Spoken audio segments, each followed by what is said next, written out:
Hello दोस्तों, स्वागत है आपका नई क्लास में नए टॉपिक के साथ में। आज हम बात करने वाले हैं लघु बीजाणु धानी के ऊपर। अगर आपको पता चल गया लघु बीजाणु धानी के बारे में तो आगे आने वाली क्लासेस आपके लिए आसान हो जाएंगी। लघु बीजाणु धानी जनन, लघु बीजाणु जनन क्या होता है, ये सब चीजें आपको पता चल जाएंगी, ठीक है ना। और ये पेपर, ये लघु बीजाणु धानी जो देख रहे हो ना, संक्षिप्त में टिप्पणी चित्र के साथ में पेपर के अंदर पूछ ली जाती है। तो क्लास को पूरा एंड तक देख लेना, कभी कभार लॉन्ग में आ जाता है, क्या पता आपका लॉन्ग पक्का हो जाए, ठीक है ना। तो बात करते हैं लघु बीजाणु धानी की। अब आप कहोगे लघु बीजाणु धानी तो मैंने नाम कभी सुना ही नहीं है। कोई बात नहीं, नहीं सुना तो आज की क्लास को देखने के बाद सुन भी लोगे, पहचान भी लोगे, समझ भी लोगे, जान भी लोगे, ठीक है ना। तो देखो, सबसे पहले मेरी बात ध्यान से सुनो, लघु बीजाणु धानी, ठीक है। तो लघु बीजाणु धानी क्या है, इससे पहले हमने पिछली क्लास में क्या पढ़ा था, हमने पढ़ा था पुष्प की संरचना के बारे में, ठीक है ना। हमने उसमें क्या देखा था, हमने उसमें पुष्प की संरचना में दो भाग देखे थे, एक था नर भाग, एक था मादा भाग। नर भाग कौन सा था, पुमंग था। पुमंग में क्या होता है, पुमंग में क्या होता है, पुमंग में क्या होता है, एक संरचना होती है, उसे हमने क्या नाम दिया, फिलामेंट, यानी कि तंतु। उसके ऊपर पराग कोश होता है, पराग कोश के अंदर पराग कण भरे होते हैं। इतना हमने पढ़ा था, तो बस उतना ही पढ़ना है, थोड़ा सा आगे बढ़ना है, ठीक। क्या करना है, देखो ये जो पराग कोश है, ये जो पराग कोश जो होता है हमारा, ये होता है द्विपाली, यानी कि इसके अंदर दो पाली होती है। इस प्रकार से कितनी पाली होती है, दो पाली होती है। और प्रत्येक पाली दो किसमें बैठी होती है, कोष्ठों में, यानी कि दो कमरों में बटी होती है। दो पाली है और दो पाली किसमें बटी होती है, दो कोष्ठों में बटी होती है। तो ये कितने हो गए, एक दो तीन चार, कितने हो गए, चार हो गए ना। फिर तो ये चार कोष्ठ हो गए, यानी कि एक जो हमारा पराग क्या होता है, एक हमारा जो पराग कोश होता है, क्या होता है, पराग कोश होता है। पराग कोश के अंदर पराग कण भरे होते हैं, वो तो बात की बात है। लेकिन क्या होता है, एक पराग कोश जो होता है, एक पराग कोश जो होता है, उसकी कितनी पाली होती है, दो पाली होती है। और प्रत्येक पाली में दो कोष्ठ होते हैं। तो इसका मतलब कितने कोष्ठ हो गए, टोटल चार कोष्ठ हो गए ना, एक दो तीन चार, एक दो तीन चार, कितने कोष्ठ हो गए, चार कोष्ठ हो गए। तो ये कोष्ठ होते हैं, कमरे होते हैं, इन्हीं कोष्ठों को कहते हैं लघु बीजाणु धानी। क्या कहते हैं, लघु बीजाणु धानी कहते हैं। क्या समझाया मैंने, बिल्कुल आराम से चलेंगे, बिल्कुल बेसिक से चलेंगे, बिल्कुल भी घबराना नहीं है, डरना नहीं है। बताओ शुरू से क्या बताया मैंने। क्या होता है, सबसे पहले पराग कोश होता है। पराग कोश में कितनी पाली, दो पाली।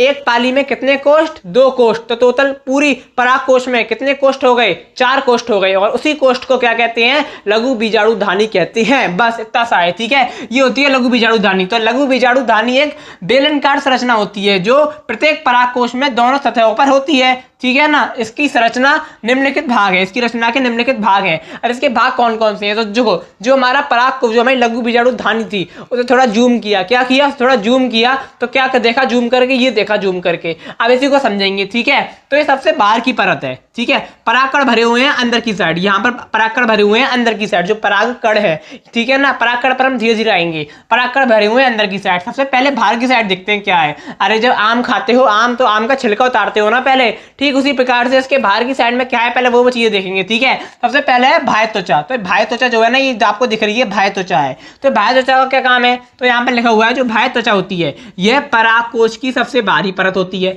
अरे सीधी सी बात है, बाह्य त्वचा है तो सबसे भारी परत होगी, ठीक है ना, बहुत आसान है। इसका मुख्य कार्य क्या है, तो सुरक्षा करना। अब कोई चीज है वो बाहर की साइड है, तो उसका मुख्य कार्य क्या है, सुरक्षा करना। अधिकतर केसों में जो चीज बाहर की साइड होती है, बाहर त्वचा होती है, उसका काम क्या होता है, सुरक्षा करना होता है। आपकी त्वचा की बाहर क्या है, आपकी त्वचा बाहर से क्या करती है, आपकी सुरक्षा करती है। आपके अंदर अस्थियों की, आपके अंदर की रक्त वाहिकाओं की क्या करती है, रक्षा करती है त्वचा। ठीक उसी प्रकार से जो बाह्य त्वचा है, किसकी किसकी किसकी, लघु बीजाणु धानी की, वो क्या करती है, इसकी सुरक्षा करती है। अगली चीज है अंतस्थीशियम। अंतस्थीशियम कहाँ है, ये रहा है, ये अंतस्थीशियम। ये क्या होती है, ये बाह्य त्वचा के ठीक अंदर परत होती है। ये पहले बाह्य त्वचा, फिर उसके अंदर जो होती है, ये वाली जो आप देख रहे हो, ये वाली जो देख रहे हो, ये बाह्य त्वचा के अंदर, उसे कहते हैं अंतस्थीशियम। ये क्या करती है, ये बाह्य त्वचा के भीतर अस्थि उपस्थित एक क्या होती है, भित्ति होती है। यह प्राय एक स्तरीय होती है, यानी कि प्राय एक स्तर की होती है, हो सकता है दो स्तर की हो किसी में, लेकिन अधिकतर एक स्तर की होती है, ठीक है ना।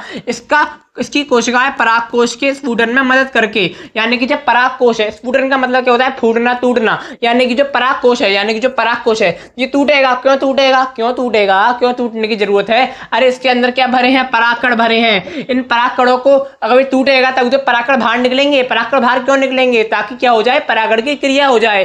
परागण की क्रिया कब होगी, जब ये जो परागकण अंदर भरे हुए हैं, जब ये परिपक्व हो जाएंगे। अभी तो अपरिपक्व है, अब अंदर क्या हो रहे हैं, परिपक्व हो रहे हैं। जैसे ये परिपक्व हो जाएंगे, ये निकलेंगे बाहर, तो इनको आगे से टूटना पड़ेगा। तो क्या करती है, स्फुटन में मदद करती है, परागकणों को मुक्त करती है। परागकण जो होते हैं उनको मुक्त करती है, स्फुटन में मदद करती है, ठीक है।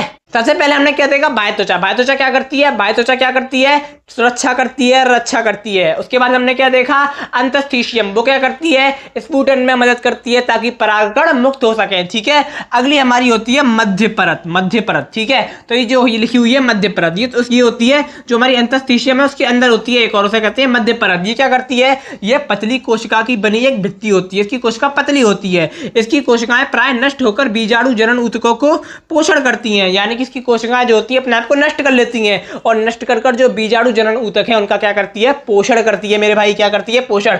अब अगली मोस्ट इंपोर्टेंट है, यानी कि अगर पूछोगे सारी इन सब में सबसे ज्यादा इंपोर्टेंट क्यों कौन है, तो टैपिटम है। क्योंकि ये नहीं पूछेगा कि बाह्य त्वचा क्या होती है, नहीं पूछेगा, लेकिन टैपिटम क्या है, टैपिटम के कार्य को बताइए।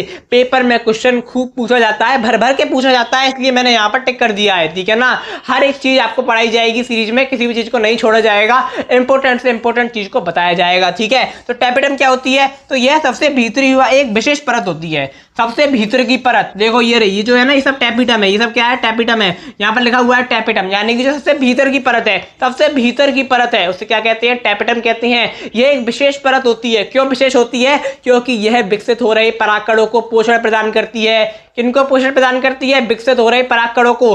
अंदर क्या विकसित हो रहे हैं, परागकण विकसित हो रहे हैं। परागकण विकसित हो जाएंगे तो बाहर निकल जाएंगे, लेकिन जब तक उनको विकसित करेगा कौन, जो विकसित हो रहे हैं। विकसित कैसे होंगे, अगर पोषण मिलेगा तभी तो विकसित होंगे, तुम खाओगे पियोगे तभी तो बड़े होगे। ठीक उसी प्रकार से जब ये परागकण विकसित होंगे तो ये बाहर निकलेंगे, ठीक है ना। तो इनको पोषण कौन दे रहा है, टैपिटम दे रहा है। सबसे महत्वपूर्ण कार्य मैंने आपको बता दिया टैपिटम का, ठीक है।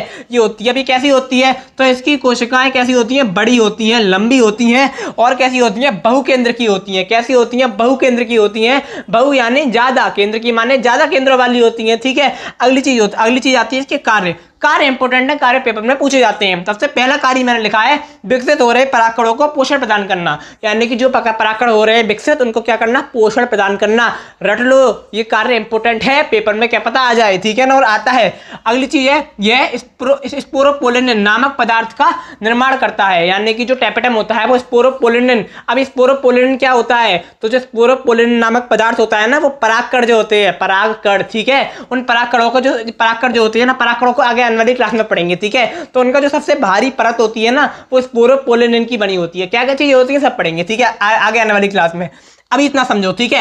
इसमें हार्मोन्स का स्त्राव होता है, और ये क्या करता है, हमारा टैपिटम हार्मोन्स का स्त्राव करता है। यहाँ पर मैं 3 कार्य लिख दिए हैं। सबसे ऊपर का कार्य है विकसित हो रहे परागकणों को पोषण प्रदान करना, इंपोर्टेंट कार्य है, ठीक है। तो आशा करता हूँ कि आपको समझ में आ गया होगा। क्या है लघु बीजाणुधानी, बहुत ही ज्यादा आसान है। जो हमारा परागकोश है, परागकोश में 2 पाली है, प्रत्येक पाली में 2 कोष्ठ है, तो टोटल कितने कोष्ठ हो गए, 4 कोष्ठ हो गए। उन्हीं 4 कोष्ठों को क्या कहते हैं, लघु बीजाणुधानी कहते हैं। यानी कि एक कोष्ठ को क्या कहते हैं, लघु बीजाणुधानी कहते हैं। तो एक परागकोश में अधिकतर कितनी लघु बीजाणुधानी होती है, 4 होती हैं। कुछ में अपवाद में अलग अलग मानी जाती हैं, लेकिन अधिकतर में कितनी होती हैं, 4 लघु बीजाणुधानी होती हैं। उसमें से हमने लघु बीजाणुधानी की कितनी परतें होती हैं, क्या क्या चीजें होती हैं, सबको आज हमने समझ लिया। तो आशा करता हूँ कि आपको समझ में आ गया हो। अब मैं आपको लूंगा एक और नई क्लास में नए टॉपिक के साथ में। तब तक के लिए जय हिंद, जय भारत।